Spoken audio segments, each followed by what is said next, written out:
Welcome back to The Missing Link and the final phase of the program. For those leads who progress to the next step, you'll move from the warm call sequence to the opportunity sequence. As the name implies, the opportunity sequence is for handling actual sales opportunities, or deals, as we often refer to them. In this phase, we'll be leveraging our 3x3 framework constructed from various sales standards and modern sales theories. This framework combines the following three concepts: the three-stage buyer journey, the three-sale methodology, and 3W calls.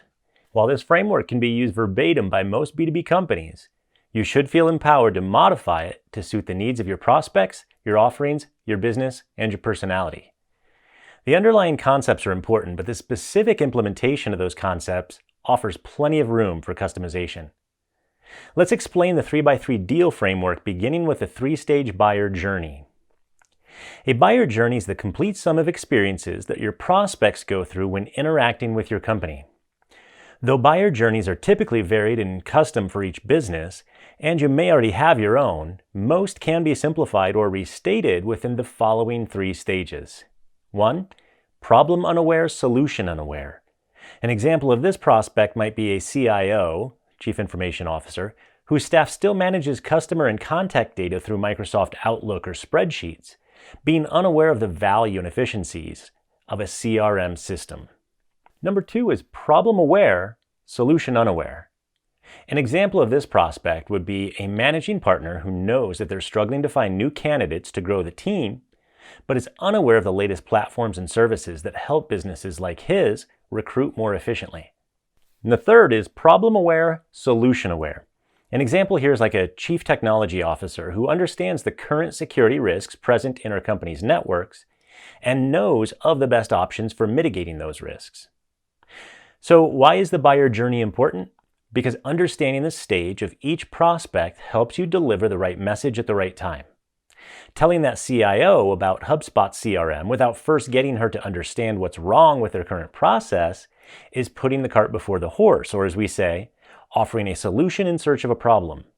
So it's critical that we cover the full buyer journey and in the correct order. Next, let's talk about the three-sale methodology, with credit to Doug Davidoff. Like the buyer journey, the three unique sales within this concept need to be addressed in a specific order. In sale 1, we sell the prospect on why. Why do they need to make a change? Why is the status quo no longer acceptable? In sale 2, we sell the prospect on what. What are their options for improving the situation and which one is best for them? And in sale 3, we sell the prospect on who. Considering their best option from sale 2, who should they choose to work with? Hint, it's you. When you've lost deals in the past due to things aside from politics, there's a very good chance it was because of a failure to close one or more of these sales, or even just a failure to close them in the right order. Sale 1, as you may have already recognized, corresponds to the first stage of the buyer journey. We have to get the prospect into complete agreement that their current situation is problematic, they need to comprehend the cause, and they need to believe that it's time for a change. Most importantly, these things need to happen before you dive into discussions around solutions. By sale 2, your prospect's aware of their problem, so it's time to dive into solutions. Ask the prospect for their preferences and assumptions, but add your own too. And don't be afraid to include competing options, as doing so will help build trust. Honestly discuss the pros and cons of each solution, and if you believe that yours is the best option for the prospect, demonstrate that position through facts, not fluff. Remember that the sale is focused on the what, not the who, so keep the conversation tied to solutions and not providers. It's still not about you yet, and it shouldn't be until you've closed this sale. Now in sale 3, your prospect is knowledgeable on their problems and on their solution options. So now for the first time in the entire Missing Link process, you really get to sell yourself. Take a moment to comprehend how different that is from what you've probably seen in sales your entire life, where a sales discussion begins, fills, and ends with information about why people should buy from you. It's this opposite approach that will make you more successful than your competition. In sale 3, explain why you're the best provider for the solution you agreed on in sale 2. This is where you should clarify the benefits of working with your team. Discuss past results, review key customer quotes, highlight awards and ratings, communicate your passion for the industry and your customers. And now onto the 3W calls, which are a set of 3 unique calls with prospects that drive legitimate sales opportunities through the buyer journey and the 3-sale methodology. The first call is the exploratory call. This is the why conversation. As you probably see, this call focuses on the first stage of the buyer journey and on sale 1. The second is the strategy call. This is our what conversation. It focuses on the second stage of the buyer journey and on sale 2. And the final call is our closing call, or our who conversation, which focuses on the third stage of the buyer journey and sale 3. We're often asked 3 key questions when it comes to the 3W calls. First, should these be phone calls versus meetings? That's partly up to you and your business. If you have the time and the means to meet in person, you will be able to benefit from the face-to-face interactions. We typically do web video conferences for our calls, which tend to work well considering our international client base. The second question is, do they need to be 3 distinct conversations? If you're used to having one big sales call for a deal, emailing a follow-up quote to the prospect, and then just getting a digital signature, then spreading things out over 3 conversations may sound really inefficient. Remember that the distinct focus of each conversation supports the buyer journey, the 3-sale methodology, and your need to collect and provide information in a proven structure. In other words, framing your discussion as 3 distinct conversations helps almost everyone close a higher percentage of deals. That said, and depending on your type of business, you may be able to combine multiple conversations into a single call or meeting. For example, if your prospect is explicitly looking for an attorney just to draft articles of incorporation with an expectation for ongoing work, it's unlikely that you need to extend the opportunity sequence across a whole week of calls or meetings.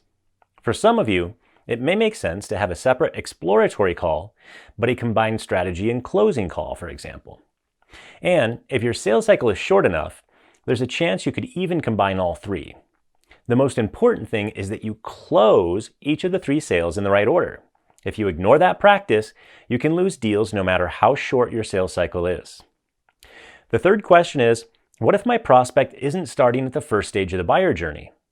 This is common and it doesn't create a problem for this program. In typical marketing campaigns, delivering the right type of content to a prospect based on their position in the buyer journey is essential. But in the opportunity sequence, every prospect needs to go through the same process to ensure both sides get all the information they need. And here's why.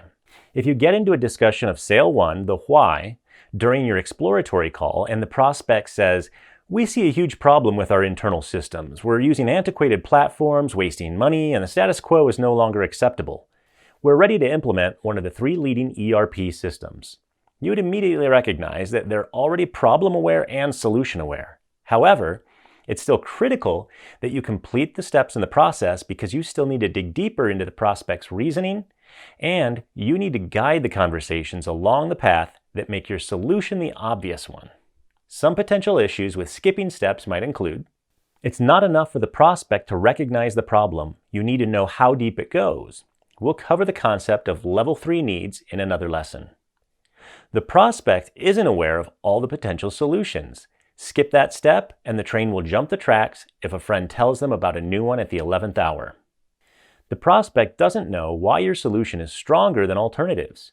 You need to drive the conversation around all solutions so that the shortcomings of competing options are clear. Okay, now let's pull up our missing link program diagram and get a visual representation of how everything is fitting together. So in column 1, we have the LinkedIn sequence.